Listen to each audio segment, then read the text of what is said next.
Welcome back to Definitely Not Definitive. I'm Ken. And I'm Bethany. And this is Bucky, and he has his beer stein today. Yes, he does. And this is Epic Rap Battles of History, Stephen King versus Edgar Allan Poe. If you want all of our reactions for this series, then check out the description of this video for a playlist.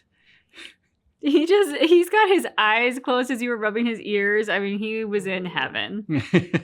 All right, are you ready to do this? I'm ready. Okay, so the way we do this is we're going to watch it just once straight through, fully, without stopping it. And then we'll watch it again. And then after each round, we'll stop and say who we thought won that round. Yeah. Oh, I like it. I like the setup.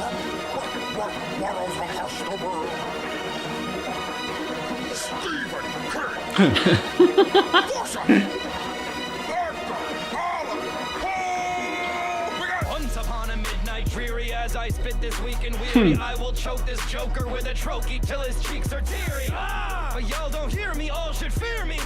I'll forever be better, you'll never be near me. Your books are as eerie as Beverly Cleary. You're a full Bram Stoker, so slam, the show's over. Your flow so pose poems, poser. I wrote them locked in a cave while I sobbed in a rage. The telltale heart beats soft in its grave. Well, this jerk just beats off on a page.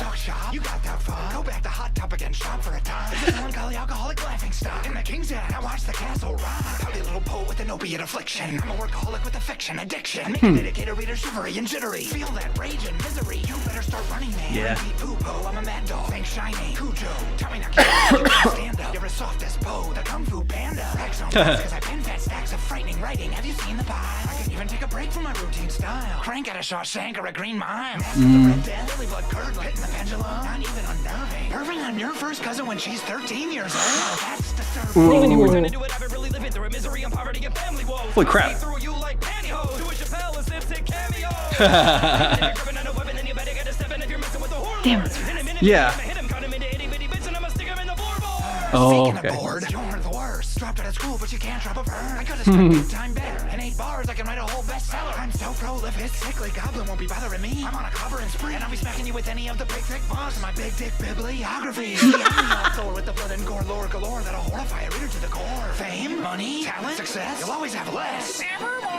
Oh, nice. Damn. Nice way to end it.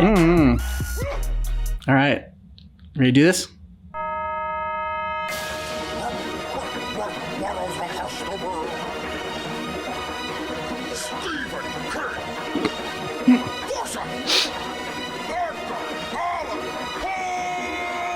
Once upon a midnight dreary, as I spit this week and weary, I will choke this joker with a trochee till his cheeks are teary. But y'all don't hear me, all should fear me. I'll forever be better, you'll never be near me. Your books are as eerie as Beverly Cleary. You're a full Bram Stoker, so scram, the show's over. Your flow so pose poems, poser.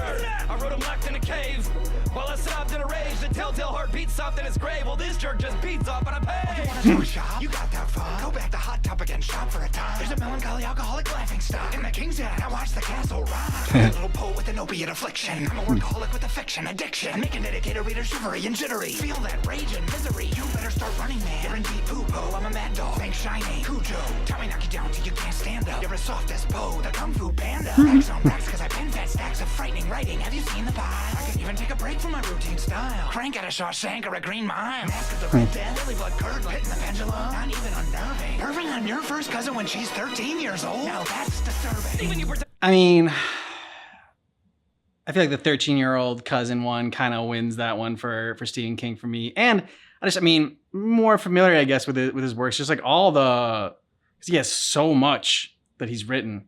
Yeah. And like all the references that were in his rap, I enjoyed. Like I'm just like, oh, cool. Like I didn't realize he was, maybe he wasn't, but like he was associated with the Running Man. Like I didn't even realize that. Yeah. I mean, I really think it's the 13-year-old that tips it over the edge. They both were good. They both called out their own work while putting some digs at each other. So like that, in that, I felt like they were fairly evenly matched. But Stephen King's his last one just hit harder.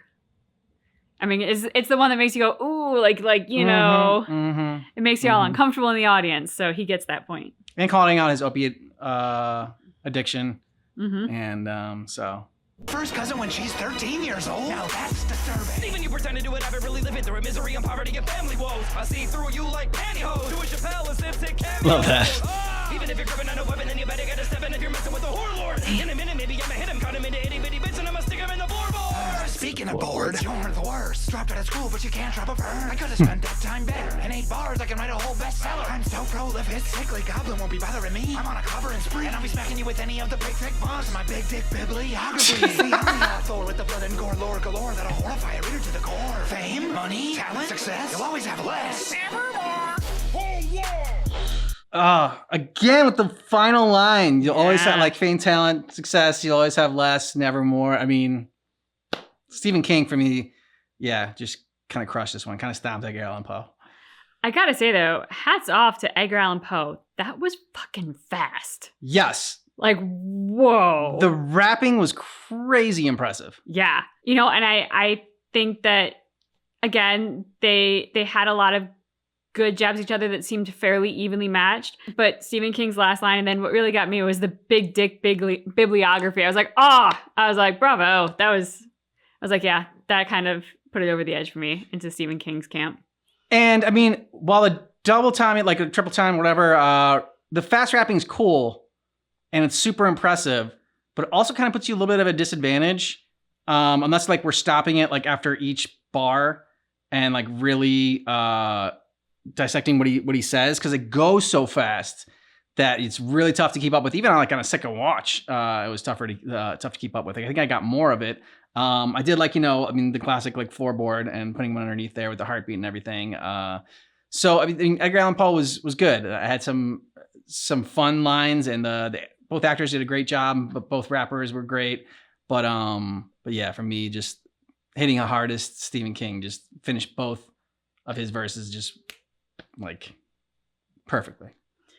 It's just so funny because I feel like such an old timer being like, my brain can't keep up with this rapping. Like, but that's how I feel when they go that fast. I'm like, whoa, what did they just say? Mm-hmm. Like, my brain just cannot process it quickly enough. And yes, that was my attempt at an old lady voice. I don't have one mastered. But yeah, so that, I thought that was really fun. And again, very impressive that the actor playing Edgar Allan Poe could pull that off. This also made me think about the fact that, like, as we start getting into spooky season, if anybody out there has the Calm app, they have like ambient noise that you can have so that, like, you can work without being distracted, but also have something to kind of be soothing. One of them is Edgar Allan Poe's study. And I'll have like some wind blowing outside and like the tick-tock of a clock and like some creaking of doors and stuff. So like, it's just background noise, but it really sets like a start of an eerie tone. And I started to listen to that around this time last year. And now this is making me think I need to go back and do that this year. Nice. Getting the spooky season. Let us know who you thought won down below in the comments, and check out our playlist for all of our other ERB reactions. Thanks so much for checking out our reaction for Edgar Allan Poe versus Stephen King, but just keep in mind that our reaction is definitely not definitive.